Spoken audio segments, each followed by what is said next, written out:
Captain Mohammad Khan जे ॻोठ जुनहान सुमरोलक ॻोठ कमाल खान आलवाणी जे रवासिन जमाल आलवाणी ऐं संदसि ज़ाल मिसमात सत्ताबी आलवाणी पंहिंजे मासूम ॿार समेत साफ़िनाडो दाहींदे चयो त आउं गुज़िरियल 40 सालनि खां इरिगेशन खाते जी 2 एकड़ ज़मीन ते वेठियल आहियां जेका मूंखे 1997 धारे खाते पारां लीज़ करे ॾिनी वई आहे।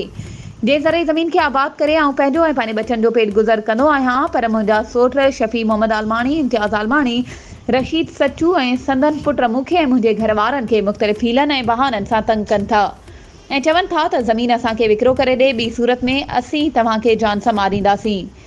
अहिड़ी दाम मूं काफ़ी दफ़ा पाड़े जे चङे मुड़सनि तक जे MPA ऐं हद जी पुलिस खे ॾिनो आहे, पर मुंहिंजे सोटनि ख़िलाफ़ कार्रवाई अमल में न थी सघी आहे।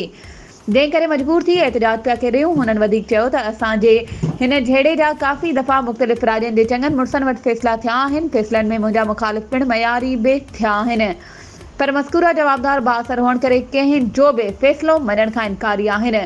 आउं ग़रीब ऐं मिसकीन आहियां, इन करे हद जी पुलिस बि जवाबदारनि ख़िलाफ़ कार्रवाई करण खां लवाए रही आहे।